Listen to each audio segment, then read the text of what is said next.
Welcome back to Startups for the Rest of Us. I'm Rob Walling, and this week I talk with Dan Martell about his new book, Buyback Your Time.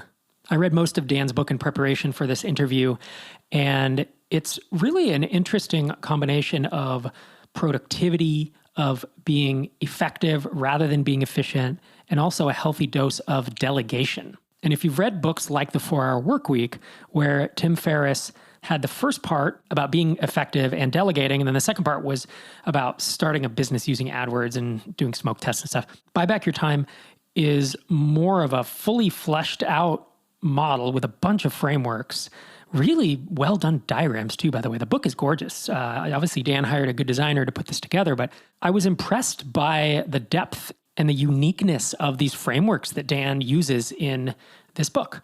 In fact, when I got done reading it, I actually told Sherry that she should read it because she's right in the midst of hiring a chief of staff and getting a lot of things off her plate.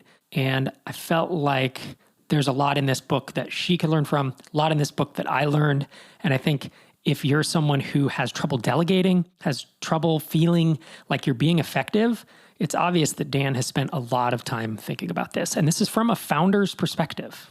So it's highly applicable to folks like you and I. And if you're looking for another book to read, just a couple weeks ago, I was able to get my book website live. It's my fourth book. It's called The SaaS Playbook, Build a Multi-million-dollar Startup Without Venture Capital. And it's at saasplaybook.com if you want to see all the ringing testimonials and endorsements from folks like Jason Cohen, Dharmesh Shah, Noah Kagan, and so on. And read a little more about what's in the book. See the cover.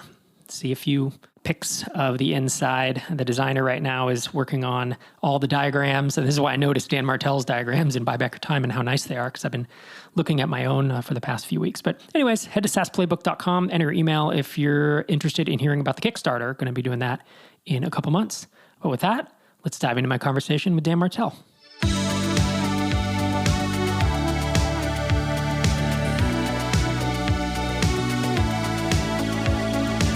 Dan Martell, welcome to the show. Rob, thanks for having me, man. Obviously, really excited. Big fan. This is cool. This is exciting. Yeah, it's going to be fun. We're going to talk about your experience and about your new book, Buyback Your Time. If folks think, shut up and take my money already, buybackyourtime.com. The book came out today as this episode goes live. You told me offline 2.5 years to write this book. That's a lot longer than a lot of people take. What was that process like? Why did it take so long? It took a while because, it's funny. The Buyback Your Time is about the buyback principle. My philosophy in life is before I say yes to something, I actually ask myself the who question. Like, who do I want involved in this project?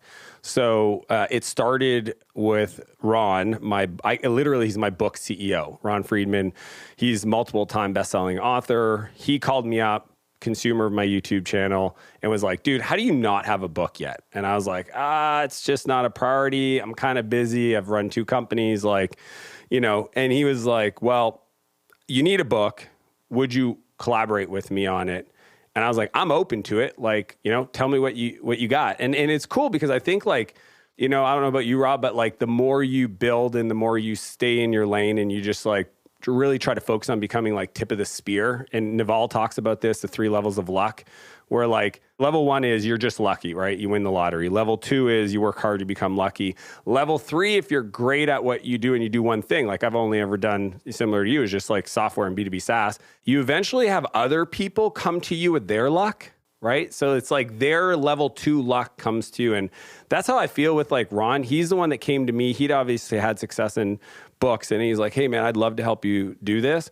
So that's why it took 2.5 years, is because, we then worked on a book team. And I also know I'm going to write dozens of books in my career, and I wanted to lay down the foundation and process. So I actually approached this as almost like building the rhythm for writing a book every 3 to 4 years. So it wasn't just sit down and write. It was okay, researcher, editor, agent, book team, even on the marketing side, Daniel on my team was managing the launch. These are people I want to work with on all my books. So that's really why it took so long. And then just the amount of editing. I mean, I probably earnestly edited it 3 big times, like full edits. Like the first version was like twice as long, and then it was like 70% or 30% less. And then we went away for 5 days with my copywriter, Chris, and we like just attacked every paragraph and sentence and then did a final kind of restructure because I'm very framework focused. And I remember the first version of my book, my editor, Noah, goes, I need to explain. He's very kind. I was like, dude, can you just skip to the end? He was like, I need to explain to you the difference between a university textbook and a best-selling book. And I was like, okay, let's like, and he just explained, obviously, like, because I'm just so, if you started reading the book, like, for me, it even feels like I wanted to like grab some of these frameworks and put them in like first paragraph. But he's like, look, we need to get people, invested in the story and invested in the concepts, and then we can kind of start unpacking it. So I'm really, really, really happy with where it landed. I just finished reading the audio book not too long ago, added bonus stuff. So literally at the end of each chapter, my audio engineer, Jessica, has never seen somebody do this. But because I do so much videos on YouTube, I literally would just riff. And I would just like at the end of the chapter, I've been doing a lot of keynotes on the topic. So I grabbed all the new stuff that obviously didn't make the book and added it as audio bonuses.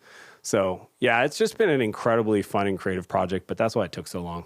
Instead of just building a book, you kind of built a book factory, I'll say. Like in programming, there's factories that would make other objects.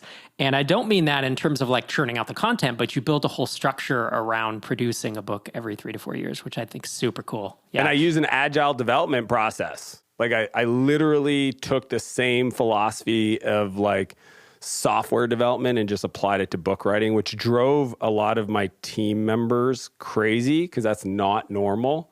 The way we did each chapter and kind of created a review and literally ran it like a sprint process. It was kind of awesome for me because it kept me really close to the final product so that when I came back to edit, I didn't feel like it was just such a departure.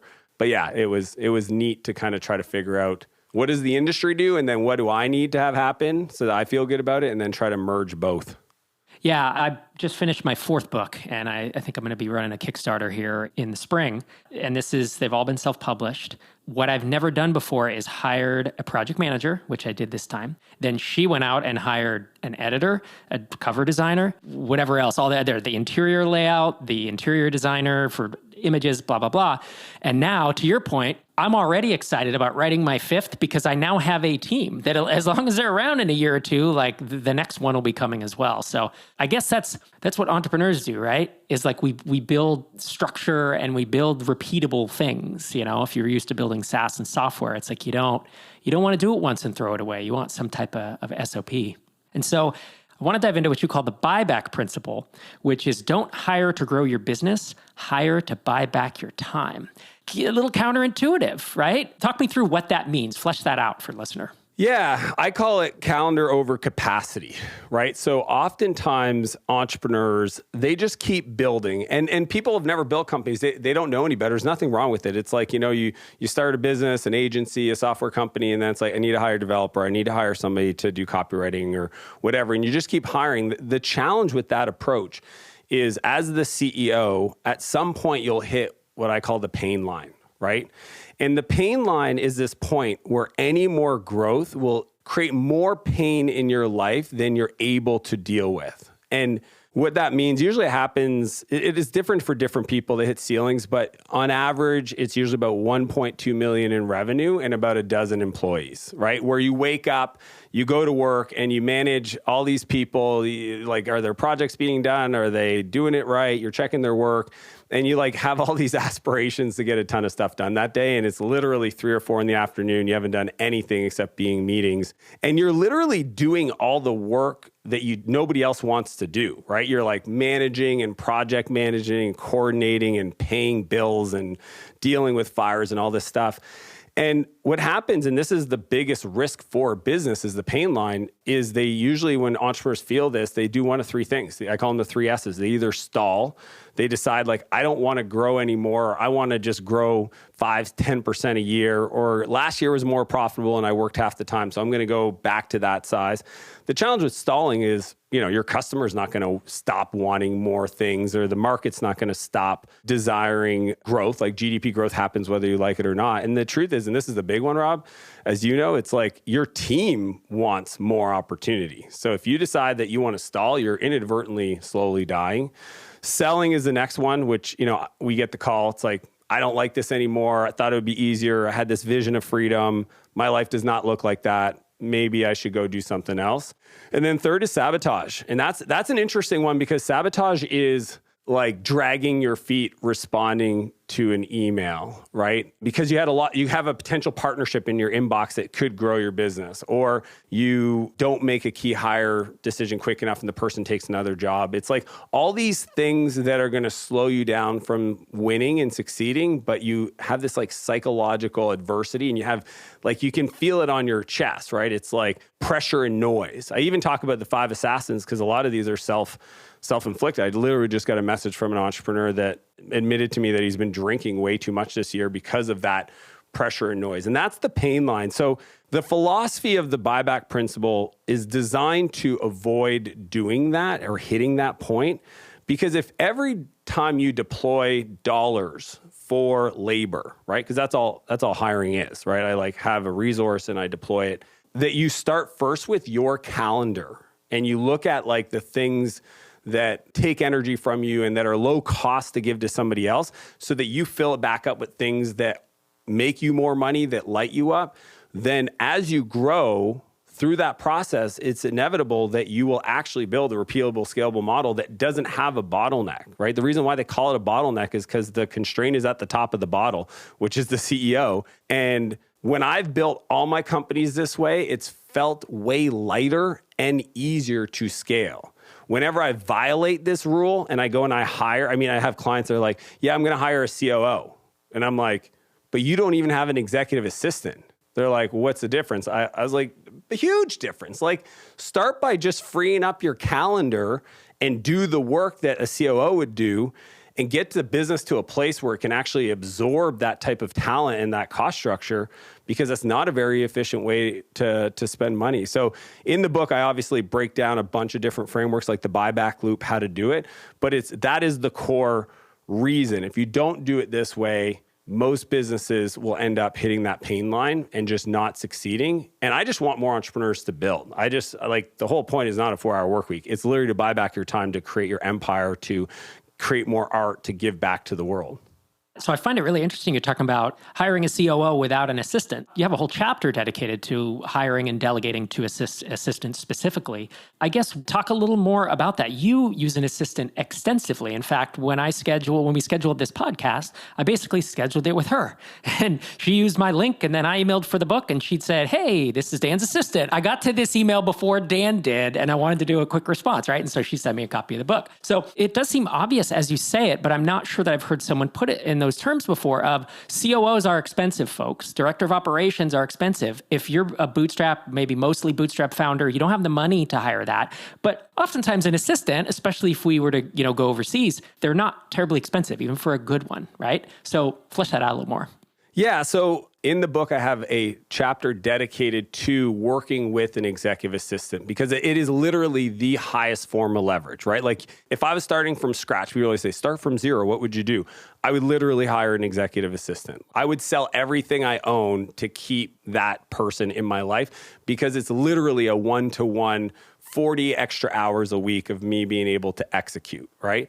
So in the book, The Replacement Ladder, I literally sat down to explain to people there's 5 levels. If you were trying to start from zero and work your way through what types of activities you would hire in what sequence. And it's based on, again, my background's in software. I look at it as a math problem. It's like I have dollars and I need to buy back time. What's the types of activities are the lowest cost that free up my time to go work on the level above it? So level 1 is administrative work, right? And where I think a lot of people make the mistake is the outcome goals you have to delegate is 100% of your inbox and 100% of your calendar. Why is this? Because I remember one time my brother, he called me up and he's like, okay, dude, what's all the big deal with this executive assistant? I'm super busy. And he was running a multiple 8-figure real estate portfolio and company, didn't have an assistant, finally hit his capacity. And I say, well, here's how it works. And I gave him the structure. 6 months later, I see him and I'm like, hey man, how's it going? Like I was all excited to hear he hired somebody and they were helping him. He goes, I don't know what the big deal is. And I go, I know what the problem is. Did you give them 100% of your inbox? As in like they triage your email first and only bring to you the things they don't know how to deal with. He's like, no. I just CC them on stuff. I go, exactly. Your inbox is nothing more than a public to-do list for strangers' goals and dreams on the internet. That's kind of crazy, but that's how it works. So having somebody else triage that first. All my personal professional emails go into one inbox, okay? I'm involved in multiple companies. And then my executive assistant, and the reason why I call her an executive assistant, she's earned that title. Now, you can start with a virtual assistant part-time, but you still should delegate your inbox to that person, and they triage, and they manage the calendar. Because for me, the way it works is anything I need is in my calendar. It's structured. The notes are next to it. Like when I get on a meeting, it's all in there. They take care of that. And that way I can go back to back to back and be 100% present. That's level one. If you have that dialed in, level two is delivery or fulfillment. It's whatever you do once you sell a new client into your business, somebody else should start to help you with that. It could be onboarding, customer support, could be activating or setting up accounts, managing the customer communication. You might still be involved in the core thing that you do. If you're a coach in my world, like I still do the coaching, but I do zero other part of that conversation, right?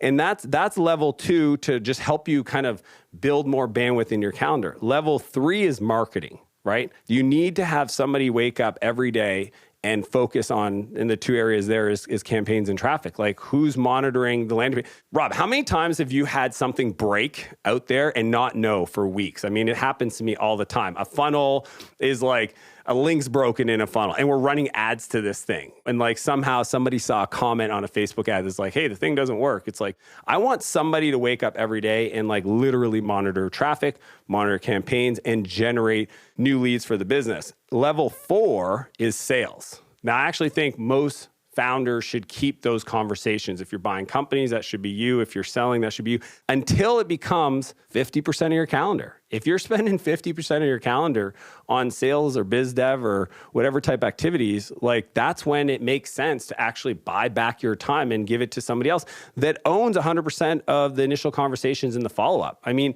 the ROI of having somebody just pull forward deals in your calendar year, right? Like that you would otherwise 3 days here, 4 days there, vacation for 2 weeks. Like you just put things off. Pulling that forward pays for itself, no problem. And then level 5 is leadership. Level 5 is your executive leadership team. That's when you start thinking about like hiring people to lead departments, and you might do like director levels or whatever. But to me, those are the 5 levels of the buyback time, the replacement ladder. If you wanted to argue with me, like what's the dollar I have to spend to buy back the type of activities out of my calendar in the most efficient way for me to fill it up with things that make the business more money and drive things forward. And in order to get there and to evaluate, you have this thing called the loop. Buyback loop. Audit, transfer, fill, right? Yep. Once you experience the pain, then you audit, you transfer, and fill. Define those 3 to help folks understand how to go about this process. Yeah. So the way I think about it is there's this process that will never end, right? Unless you just decide like, I don't want to grow anymore because I'm super happy and life is awesome. Most entrepreneurs do not sign up to that kind of mentality, but the buyback loop will always be part of your life. And essentially, once you feel like you're at capacity, I probably do it every 4 months just because I'm adding, and I'm trying to buy back my time.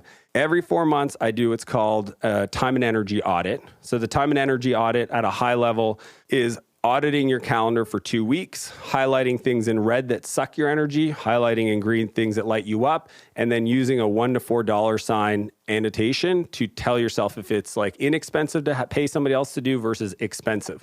Once I do that audit, then I put all the things that are red and $1 sign in a bucket, and I try to find somebody else to do it. If I don't have any $1 signs, it's only $2 signs, then I take all the reds that are $2 signs and find somebody else to do it. It usually correlates to the replacement ladder.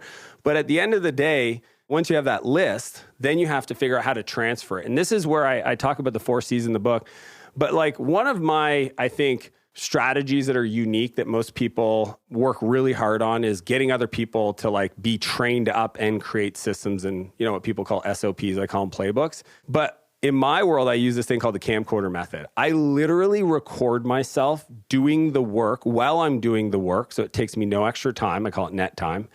And then when I'm ready to hire somebody to do the work, I've got 3 to 5 videos of me doing it and talking about it that I then give to them. And that becomes the first week of onboarding. So if I'm hiring somebody to manage my inbox, I literally have maybe 5 videos, 90 minutes each of me starting at 3 o'clock in the afternoon and going through my inbox and just talking out loud.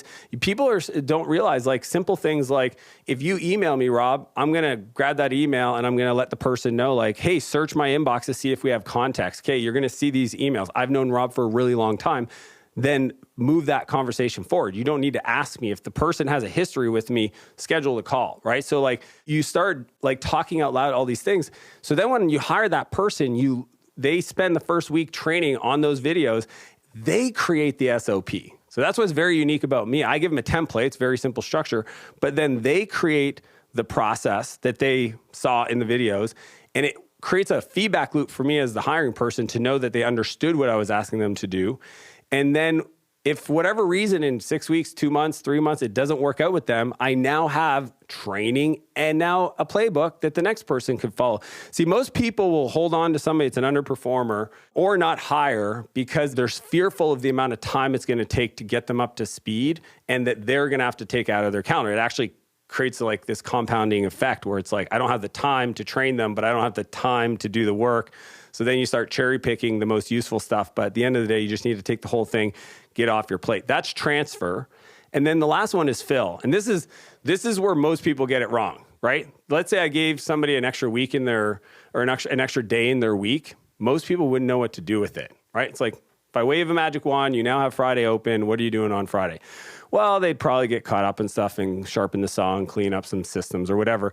But the truth is you want to fill your time up with things that are going to propel your business forward. And there's only 3 buckets of those things. Number 1 is skills, right? I kind of consider it like a ladder, right? So it's like on the left side of the ladder, the first part is skills. Every entrepreneur has to develop skills. And when I say skills, I also mean strategies or solving problems. So it might be like, how do I get more leads? How do I improve my sales process? How do I improve my product development process? How do I decrease my churn? Like those are skills that you have to acquire. On the right side of the ladder, the second area to invest time in is in beliefs, right? Like for me, I know if I want to achieve a higher level of success, I ask myself, who do I need to become? Who I am today is not the person, because if it was, then I'd have that result in my life. It's very simple. So then the question is like, how do I develop those beliefs? A lot of people don't audit themselves. They don't meditate. They don't journal. They don't have somebody they talk to. They don't have a coach. They don't have people in their lives that they can like challenge their beliefs, and they just keep going through the same motion. At the end of the day, there's no lack of knowing how to do something. It's free on YouTube. It's Google. It's like everything's there. What stops people is the belief, the confidence, the tenacity, the lens to look at the activity to actually drive that change forward. And then the center of the ladder, the steps, those are character values. Like that's who you become. I'm always telling people like, you need to fill up your calendar once you free it up in the next level of area. So if you don't have a clear direction where you're going and what that looks like, to then work backwards to say, okay, I need to develop this skill, this belief set. Some people, it's just learning to let go, control, right? A lot of the concepts in the book, and that's why I put a ton of belief stuff in there. I know that it's a personal challenge of letting go, right? Because they're going to be like, what if they mess up? What if they reply to somebody and they say the wrong thing? It's like my rule, and I talk about this often, is 80% done by somebody else is 100% freaking awesome.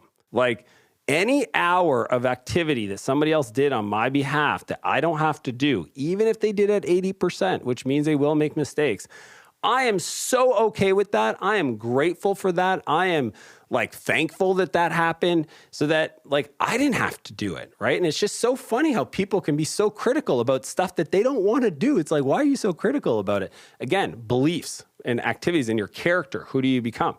So that's what the audit, transfer, fill process is, and it never stops, right? And it's like skills like invest in seminars, training, reading, developing, like just making it part of the process, because every person out there that you admire as an entrepreneur, this is what they do. They may not have a framework for it, but I guarantee if you ask them, how have you grown into the CEO that runs this multi-$100 million company?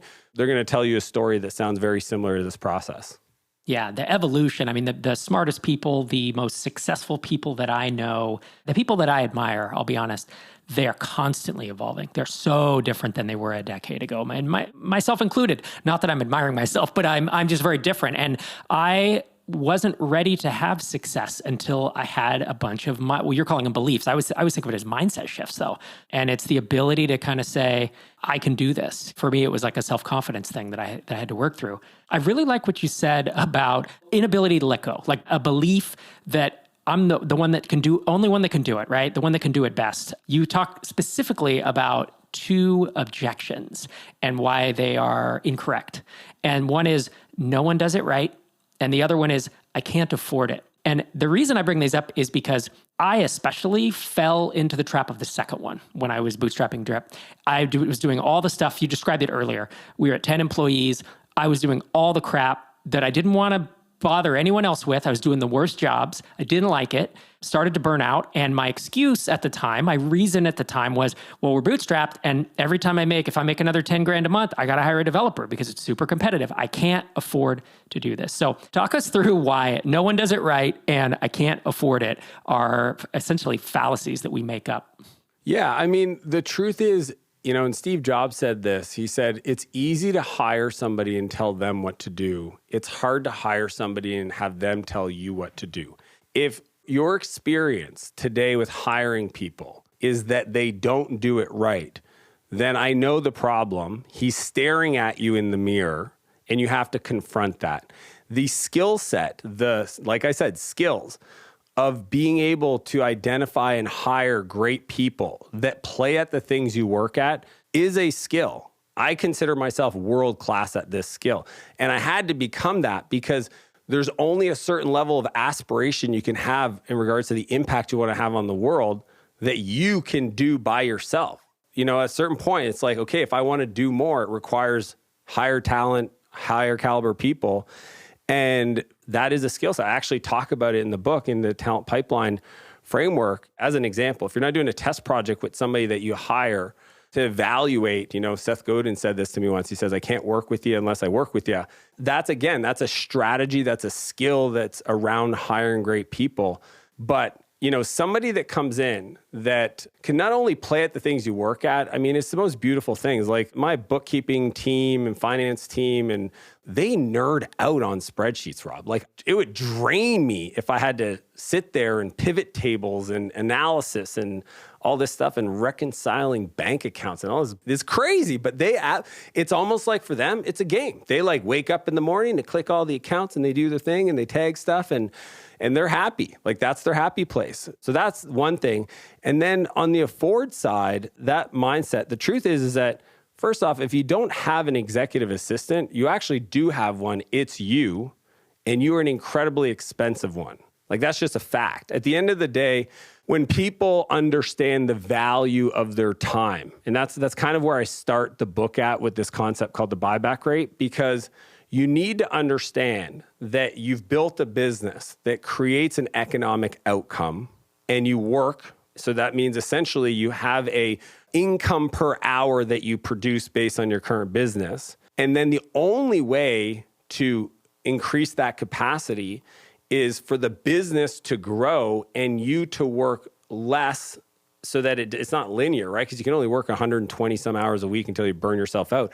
I want you to get better so that a 30-hour, 40-hour week has a disproportionate output. But that's only going to happen if you hire people to buy back the time to have the space to develop the skills that are more meaningful. Jim Rohn, this OG motivational guy, back in the day, he's like, your compensation's based on the value the market decides, right? Like the highest paid CEO in the world today makes $100 million a year. His name is Tim Cook. The reason why the board and everybody in the world has no problem paying Tim Cook $100 million a year as a CEO is because he made $1 trillion for the organization. Like, there is levels to your ability to produce a higher level of income, which increases your buyback rate, which means you can hire more people. The problem is I think what you experienced, Rob, is the same thing. Is people hire expensive folks because they're adding capacity and they're not buying back their time. Now, the cool part is if you follow the replacement ladder, you can get to a place where you're adding capacity. And most of the time when you're buying back your time, you're actually increasing the business capacity. You're just doing higher caliber work, right? Like, I want to free up myself from doing administrative work so I can go lead my teams, so I can work on product and work on customer success, not answer support tickets. I can pay somebody else to do that and train them up. I want to build the machine that builds the machine. I want to work on strategy and systems, like you said, that's repeatable, scalable. And the more I do that, then the more efficient the whole thing becomes. Then the income goes up, which means my buyback rate goes up. It's a very simple mathematical equation. And that's literally my scorecard. Every year I'm like, did I become better? Because if I became better, then that means my income went up and the hours I worked to produce that income should have a higher rate. And if it didn't, that means that maybe this year was a push. I can learn, adjust how I'm filling up my calendar for next year, and then work through the same buyback loop so that I'm more effective. And as we wrap up, I want to ask you about one more thing. It caught my eye towards the end of the book. You have a chapter where you cover 4 hacks, and we won't have time to cover them all today, but you have one called 131. It happens when someone comes to you, a team member comes to you with a problem. And I think the 131 helps define that and tighten it up. Talk us through that. Yeah, in the book, I realized as I was writing it, I needed to add some leadership frameworks, because if you just hire a bunch of people and you still show up as like this chaotic, crazy CEO, which all CEOs are crazy, being an entrepreneur is a crazy concept. It's not normal. I had to give them kind of like the antidote to their venom a little bit. And one of them is they have this desire to just tell people what to do. And I get it, because it's like, I see the problem. I know how to solve it. You've never solved it. I've done this 100 times. Go do this. Challenge is we're not developing our people. And the 131 rule is a core principle, and it's part of our culture in all my companies. It's shorthand. We use it all the time. What's your 131? And it's essentially asking the person to come to you and first off, describe one specific problem you're talking about. Because oftentimes people come to you and they talk in circles. I usually politely ask somebody to stop and say, what is the problem you're trying to solve? And then they define it. Then I ask them, what are the 3 options they evaluated? At that point, usually a person says, I don't know. And it's like, cool, do you need more time to go do some research to come to me with 3 viable options? And they're like, yeah, I'm probably gonna need some time. Perfect. Want to meet tomorrow, same time? Yeah, tomorrow works perfect. Great. I'll see you tomorrow. And then they come back with those options. I had Adam, my head of recruiting, came to me a long time ago, and he was like, we got to hire 12 people this quarter. And I was like, yeah. He's like, well, how are we going to do that? And I was like, I don't know, but I think your title is head of HR and people. So you're going to tell me. And he's like, but I've never done this before. I go, that's okay. You want to see my to-do list? A bunch of stuff I've never done before. But then I was just joking with him because he knew where I was going. But I wanted him to understand, like, I'm not here to do your job. And I think it's a lot of people might have a hard time with that, but that's just the truth. It's like, look, if I have to do everybody's job, it's just, I'm going to be the bottleneck. I don't want to be the bottleneck. So I just said, look, can you take some time, do some research and come back? He didn't even come back. He texted me and he's like, I got it. I'm like, I knew you got it, right? So the 3 viable options as the CEO is actually there because most of the time, Rob, we just want to know the person thought through things the way we would, right? That's it. We actually know that they have the answer, but even if they gave us the answer without telling us the 3 options, then we would ask them, well, did you consider this and did you consider this? It's not that we don't trust them. It's just because that's how we do it. We literally running scenario planning in our head all the time. It's like, well, if this happens, this, and okay, I'm going to go with this option because of these reasons. And then the last one, so that's one specific problem, 3 viable options. Then the one is their recommendation. 90% of the time, it's like, yep, that sounds great. Do that. And why this is so powerful is it pushes all the decision and problem solving to the front line. And if you don't teach this to your leaders, people that report to you, then you're going to inadvertently teach them how to do, and I talk about this more in the book, transactional management. You'll teach them how to do transactional management, and then they'll bottleneck. So it's actually a learned strategy that's negative that'll stop you from growing because you taught your leaders that process. Whereas the 1-3-1 rule creates this uncapped opportunity because everybody's coming to you. Here's a problem I saw. Here are my 3 options I looked at. And this is the one I'm recommending. And the person can go, oh, well, consider this, tweak this, but I think you nailed it. Perfect.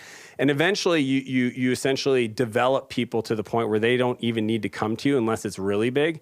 And the business moves forward so much faster.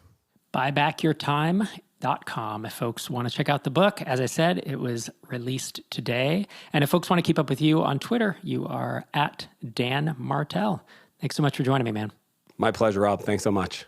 Thanks again to Dan for coming on the show. Again, buybackyourtime.com if you are interested in learning more about the book and ordering a copy.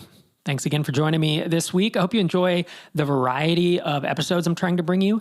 Today was an interview with a startup founder who is now an author. Last week was listener questions with Derek Reimer.